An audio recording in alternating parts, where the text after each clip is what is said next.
Congratulations, this is your new ZSEV. Now before we get started, I'm going to take you through a few aspects of the car, and one of those is that the car is going to come with 2 keys, alright? So to unlock the car, I can operate that through the remote control. To lock it, I can do the same thing. From this location, I've got full opportunity to get in and out of the car, but when I lock the car, everything stays locked, including the doors and the back of the car. So let's have a look through the car now and see where we get to. So from the back, it's well appointed, it's a nice design, and certainly be good to see on the road. From the left hand side, you can see it's got some great lines and it's got some nice wheels on the car. From the front, it's an upgrade from the last car, as in that it had a grille. This one doesn't have a grille. Now in the front, you'll also see things like cameras, and you'll see this down here, which is part of your autopilot, some of the safety regime that comes with the car. I'm going to unlock the car now, and when I do that, that gives me access through to the charging ports. If I lock the car and that charging port is open or closed, it will be locked and no one can gain access to it. I'm going to show you just a couple of things inside here. So in the very top here, we have what we call our type 2 to type 2 charging cable. This is for something like at home or at work. You might have a facility for that. This will take from 7 kilowatt up to 11 kilowatt charging. And then inside here is our fast charging mode. So if you go to a facility and it is offering 50 kilowatt charging, this is the type of fixture you will see, or plug you will see. It'll have the 2 ports on the bottom, which is a DC charging, and also the AC at the top. So it is quite a big plug, but there are locations around that have these facilities that you can use. Currently some of those are chargeable, so using ChargeNet to charge it at those facilities will require a fob key and some credit on a card.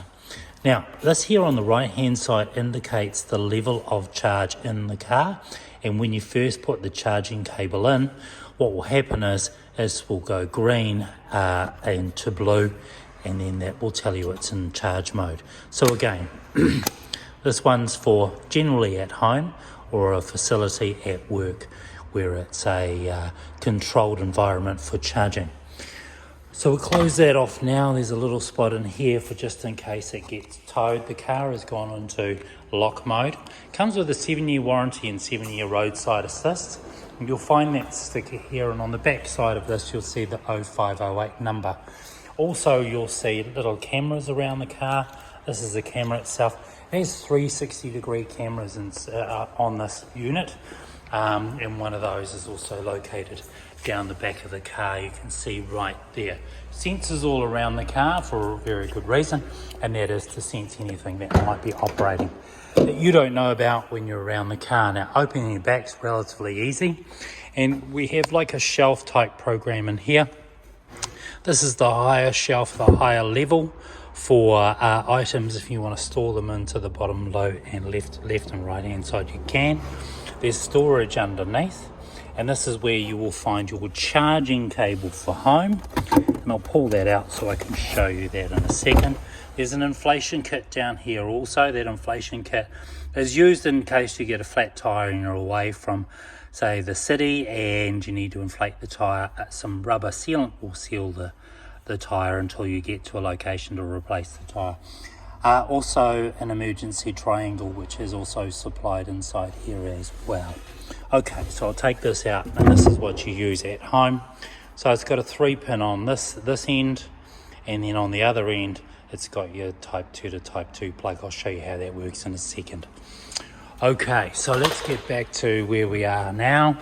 Let's have a look inside the car itself. I can't access the car, but with the keys, and they're on top of me, or they're in my bag, I can actually just push this button here, unlocks the car. Okay, now I've got access to the front left hand side. I can look inside the glove box, and I'll find my service book and my manual if I need it. Remember, that service book there is valuable, It'll need to be filled in when the car comes in for a service. From this side, aesthetically, it looks pretty nice with the exposed stitching in red. And then of course into the back seats, you can see there's generous amount of room in here, and if I want to pull the rear seats down, there's a little tag back here. I pull that up and then I just pull the seats forward, gives me all that extra space. Okay, let's get round to the driver's side.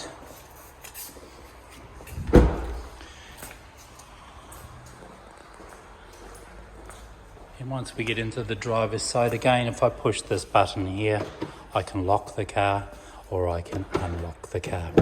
Whilst I'm in here, I can turn onto the right hand side. I can see my locks, locking and unlocking. I can also see my windows up and down. Just down here on the lower right hand side are my mirror controls and my headlight controls. Now you'll see there's plenty of room in here. It's very reminiscent of a European styling of a car. Here in, although it's a Chinese company, there was some intuition and help from some European branded cars which are well known in New Zealand for the styling. So I'm in the car. Now the car won't operate too well if I've got any doors open. So I've turned the key, I've pushed the button here and I've started the car. You can see, well, I've turned things on anyway.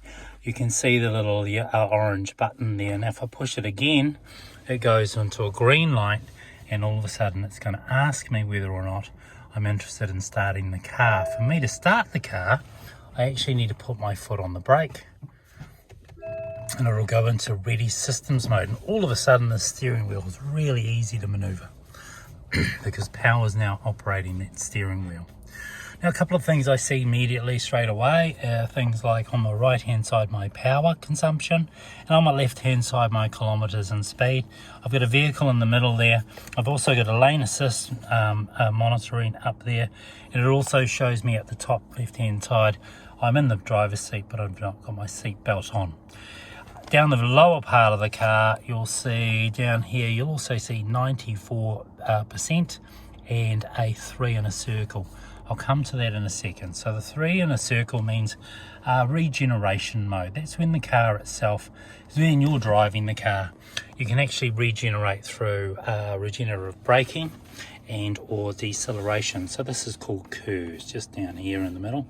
And as I toggle through that, if we look at the 3, I can change that to a 2. It's less aggressive, and then change that to a 1 where I'm gliding up to the lights and I have to use my brakes to stop. In 2, slightly a little bit more aggressive, it's softer and certainly got more control over the car. And in 3, most of my corporates that I work with will operate the car in 3 around the city and then take it out of 3 when they go out of town. So it's freer wheeling. Right, on the left hand side you see normal. So normal, and we want to change our mode. So the mode's right here, toggling up and down. As I toggle up and down, you see the normal change to eco, and I've got 396 kilometers. And if I go to normal, I'm down to 282, and then if I get into sport mode, it's 268. Now of course we know what sport mode is. The car's going to go slightly perform slightly better or faster, whatever you might want to call it. And then normal mode, that's when you're sort of going on long distances. If I was going on a long distance, I'd probably put it in an eco mode and try and get the best mileage out of the car I can. Now you'll see on the left hand side you've got your lights, and then you've got your cruise control and the distance control between the car in front of you and behind you, also down here. For that to work, you need to be in cruise control, and then everything will operate okay. Getting down to here on the right hand side, we've got our wiper controls, and again that's set to auto. And then what I call this is just down here in my middle. This is where I'm just actually toggling through. I call it a library, it's my nickname for it. And I toggle through, and it just gives me information on the car. I can look at all sorts of things like regenerative braking, how long the car's been operating. I can do all of that if I want to. Okay, to alter the steering wheel, I can just do this up and down here, up and down, and then if I don't want to do that, I can get well, if I'm happy with that position, I stay there and I don't do anything else. Alright, so now we're getting into the infotainment system. This is the nuts and bolts of the car, because of course this operates and gives you a lot of integration and communication with your phone and or you by looking at things at a glance. So at a glance I can see the charge is 93, 82 kilometers of range. That matches that down there in normal. I've got my radio station. It has Android Auto and Apple CarPlay. Navigation if I want to, and all I do is just tap this. It'll tell me where I am today, and this is where I'm sitting. And then of course if I want to search, I can search something out. But if you're using Apple CarPlay or Android Auto, you can use that from your phone, because I'm sure it's got way more information than reloading it into here. So come out of there, and remember the golden rule is hitting the home button. The home button anytime you want to go back to this page, and then I slide it across. So this is where things get a little bit more technical. If I go into, say, Bluetooth, this is where I set up my phone. I hit Bluetooth and it starts searching. I can also load my contacts into there, and then I can also do some other things as well. Make phone calls, for instance. But let's go out of there all of a sudden, and let's go back to the home button. Vehicle itself, vehicle setup. There's a number of different features in here, and you can either like or dislike them. One of them is the MG Pilot. Some drivers go, and I prefer not to have lane assist, so you can get rid of lane assist. And it asks you to confirm. Once you confirm, you can confirm that too. So all the way through there, you've got traffic jam assist, you've got front collision, you've got pedestrian emergency braking. I did recommend that you should probably have that on at all time. It's generally because of things like electric bicycles and stuff that seem to be moving around faster than the average walker on a pedestrian. So look out for that. Data on the car, convenience on the car, again, all of that is inside there. Now again, what do? I go back into home and I get out of there. Now if I'm sitting in the car, for instance, and I want to see what's going on around me, I hit 360-degree view. I might be looking for, say, my daughter's bike. She might have left in the driveway, or making sure that nothing's around me, even the dog, whatever. And as you can see, all I'm doing is just pushing areas where I might want to know what is going on with the car.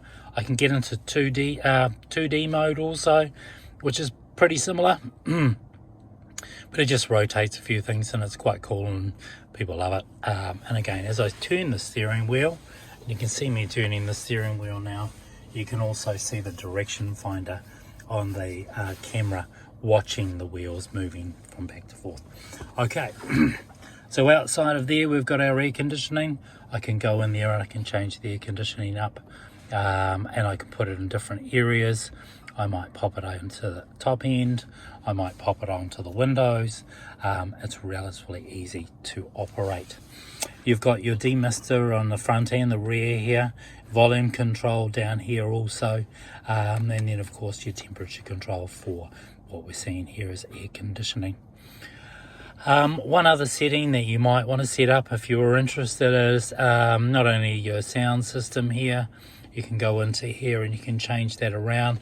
Loudness, you can go into your EQ, pick pop or vocal, and it selects it for you. Come out of there all of a sudden, and I can go, okay, well, what else have I got?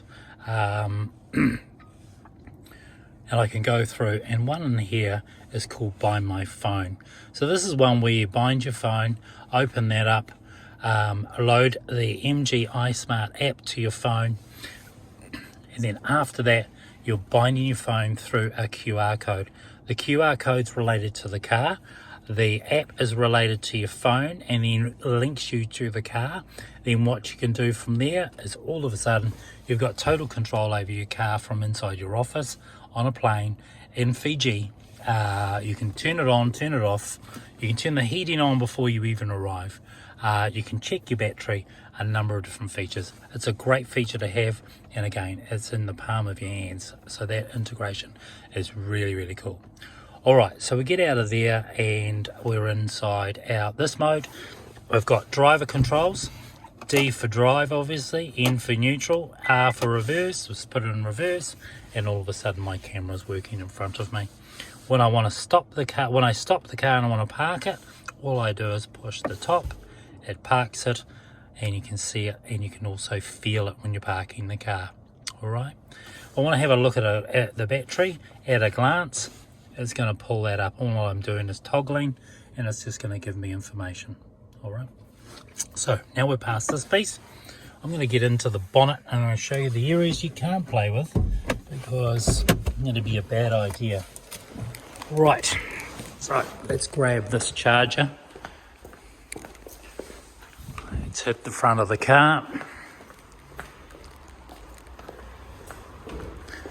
And two things you're going to see when I open up the bonnet here is going to be these bright orange cables. They're high voltage cables, okay? Do not touch those. There's nothing in here that you should be playing with at all. It all comes in for a service. When it comes in for a service, we've got high voltage technicians that touch all this. The only thing you can play with in here is filling up your water for your windows, for your wipers, all right? This is a small battery here. This runs some of the other technology in the car, such as your radio and your wipers. That's recharging whilst you're driving the car, and it's also charging from the other battery. Should never go flat. If it ever does go flat, it's because something has happened, and it's generally got something to do with the driver. They may have not locked the doors when they've left the car, and if they haven't locked the doors when they've left the car, the radio and the lights will all stay on until that battery's flat. Okay, so let's not do that. Right, let's get back into here first. I'm going to show you the type 2 to type 2 charging plug and how that works, because of course what we want to do is show you what comes up on this screen. So there you go, it's telling us it's all blue and it's good to charge, and as soon as you start charging, it'll come up on there and start going green. Beyond that, the car itself will start showing an indication up on the screen there of a charge, but when it's plugged into a wall, it'll actually tell you how long it's got before it is fully charged. All right, that's it from me. My name's Darren, I'm your fleet manager. All the best. It's a great car. I look forward to seeing you. 7-year warranty, 7-year roadside assist. Thank you very much for buying MG from us here at Tristram.